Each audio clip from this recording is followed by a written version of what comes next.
Eu cresci no Japão, mas eu escolhi voltar pro Brasil. E a pergunta que eu mais escuto é: por quê? Eu morei no Japão por 13 anos, estudei por lá, deixei minha família para vir pro Brasil, fazer faculdade e tentar construir minha vida no Brasil. E isso não é tão incomum assim. E nesse vídeo eu vou te contar o porquê eu fiz isso e porque muita gente faz isso também.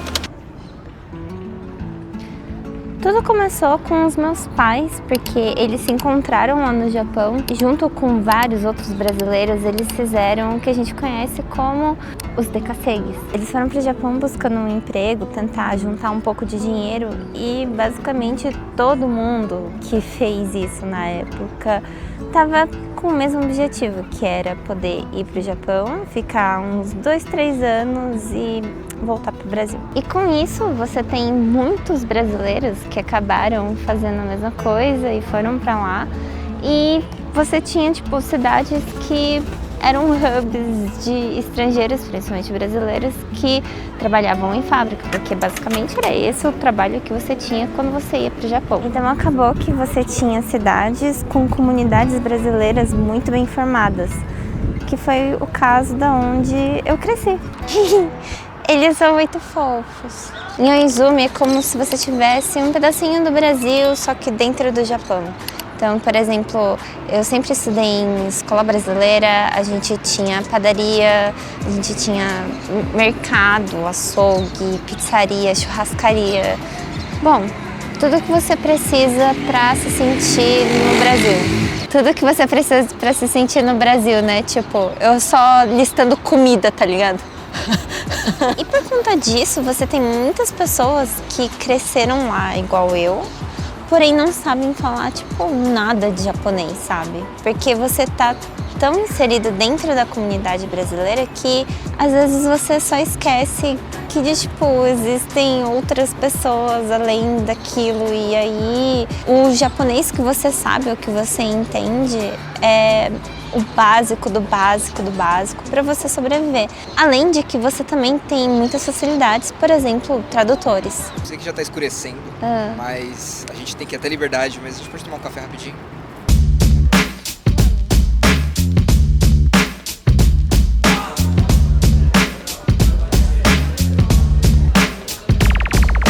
Tá bom? Ah, é nude, né? Tem gosto de papelão. Não sei se deu pra entender, mas a gente tá indo até a Liberdade. Foi onde a gente começou o vídeo. Na real, a gente não começou ainda o vídeo, né? A gente... Fez sentido? Acho que sim. Voltando pra história, você estudou lá, viveu lá, cresceu nessa comunidade brasileira. Então a sua vida, ela gira em torno disso, né? Quando você estuda em escola brasileira, automaticamente você pensa, a gente vai fazer uma faculdade brasileira. Existem opções no Japão, que são as faculdades EAD, e que você pode fazer lá no Japão, né? Mas na época que eu morava lá, a gente não tinha essas opções. E também não são todos os cursos que tem disponível. Então a jornada mais comum das pessoas é fazer escola brasileira lá e acabar voltando para o Brasil para fazer faculdade. Tanto que na minha sala várias pessoas fizeram isso e foi o que eu fiz também. Essa daqui é a Casa de Francisca. É uma casa de shows muito famosa aqui no centro de São Paulo. E tá tendo show lá em cima e aqui embaixo sempre tem coisinha assim. Então a gente nunca foi, a gente precisava ir.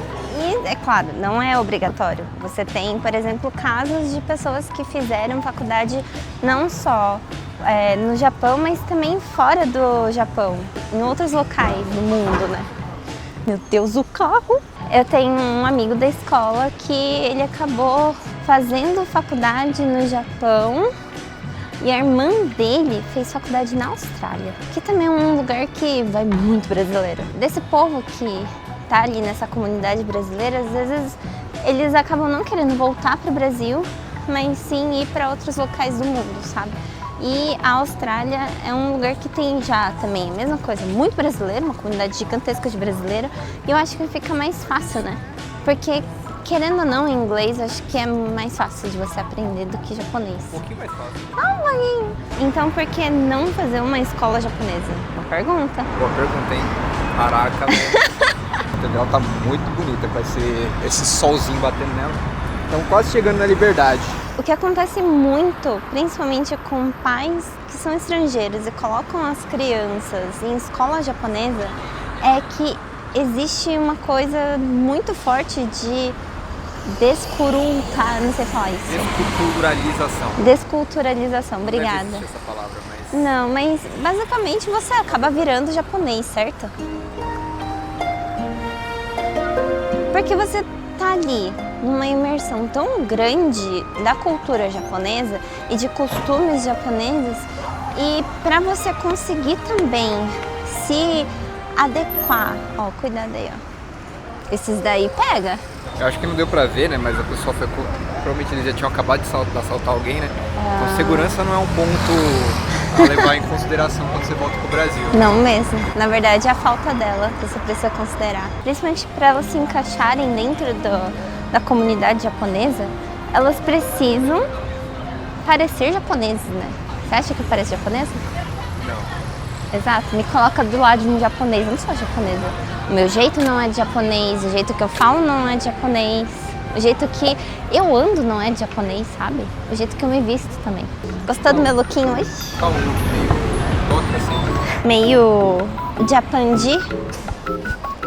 Claramente a gente chegou na Liberdade. Essa aqui é a Pink Ink e ela é uma loja de focaccia, sabe? Muito comum no Japão e eu sou terrível nisso. Então quem tá no Japão e faz escola brasileira, você tem basicamente duas opções. Ou ficar no Japão e tentar fazer alguma coisa da sua vida, seja tipo trabalhar em fábrica ou tentar entrar no mercado de trabalho japonês, o que é muito difícil, ou então voltar pro Brasil e continuar sua vida e fazer tudo que eu fiz aqui, sabe? É muito engraçado que de fato foi um milagre ela não ter sido assaltada no primeiro ano. A gente se conheceu no ano que ela veio pro Brasil e ela era muito inocente pra andar na rua no Brasil, mas muito inocente mesmo, mas deu certo, né? Nunca foi assaltada, Não, nunca foi assaltada. Nossa, isso é real. Já me livrei de algumas, mas nunca fui assaltada. Eu já te conto sobre as minhas maiores dificuldades de adaptação aqui no Brasil, mas...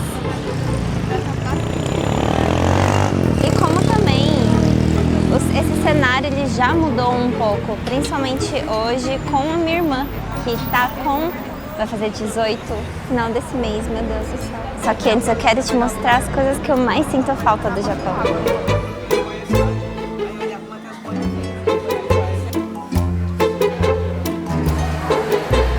Takoyaki. Takoyaki é uma bolinha frita, é uma massinha, não sei o que vai, eu acho que eu nunca fiz um takoyaki. Mas no meio, ele vem um polvo. E eu não gosto de polvo. Então eu tiro o polvo, dou pro Luiz e eu como só a massinha. Não acredito que eles trouxeram isso pra cá. É uns crackers muito X assim, mas que eu gosto, sabe? Não tem aqui no Brasil. Essas balinhas aqui também é muito bom. Eu amo esse também, que é tipo agridoce, sabe? Não tem gosto de nada, mas é gostoso. Esse aqui é amendoim com um salgadinho super apimentado, que é muito gostoso, principalmente se você tá bebendo. Carê da maçãzinha, o melhor carê possível. É maior que a minha cabeça.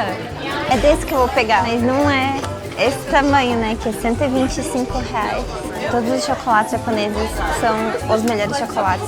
Se eu pudesse, eu pegaria, tipo, um de cada. Eu tinha um besterol por semana e normalmente eu pegava ou chocolate ou às vezes aquele chiclete gigante, sabe? Mas eu comi muito disso. Olha, tem a versão com morango. Oi. É tão bonitinha a versão pequenininha dele, né? Nossa, eu vou falar pra você que eu fiquei com vontade de chorar agora. Só que o engraçado é que acontecia ao contrário quando eu tava lá.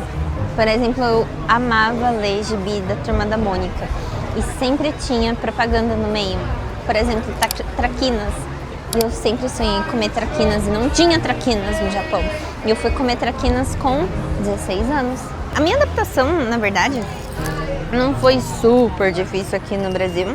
Eu acho que, como eu já cresci pensando que o plano principal para minha vida era voltar para o Brasil, eu já estava psicologicamente preparada para vir sozinha, independente dos meus pais presencialmente, né? Porque, claro, Eles me ajudaram o tempo todo. Eu não morei sozinha quando eu cheguei aqui, eu fiquei 1 ano com uma tia minha. E aí sim, o restante eu morei sozinha, mas assim, eu já estava com isso já preparado, que eu ia passar por isso, entendeu?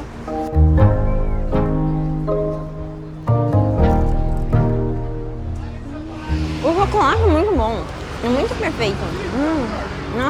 E é claro que eu não me arrependo de ter feito isso, porque se eu tivesse me arrependido, né? Se eu não tivesse vindo, eu não teria conhecido o Luiz. E por mais que eu não use mais a minha faculdade que eu fiz né, quando eu cheguei aqui, eu acho que tudo é aprendizado, sabe? E hoje, tipo, se você não sabe, eu fiz uma transição de carreira, eu não atuo mais como arquiteta, que foi a faculdade que eu fiz. Só que, mano, tudo que você aprende, você vai usar de alguma forma na sua vida, sabe? Mas isso tá em vários vídeos, vai dar uma olhada nesses vídeos depois falando sobre essa transição de carreira. Assim como o meu chocolate que tá acabando, eu já tô ficando triste, esse vídeo também. Mas eu quero saber que eu tenho certeza que tem muita gente que passou pela mesma coisa do que eu. E é interessante ver a história das pessoas, sabe? De, tipo, o que poderia também ter sido a minha história. Então, comenta aqui se você já passou por isso. Não sei se você sabia que existia tanto brasileiro assim no Japão a ponto de ter uma cidade brasileira. Dá um like, compartilha. Veja mais vídeos aqui. Tem vídeo toda semana.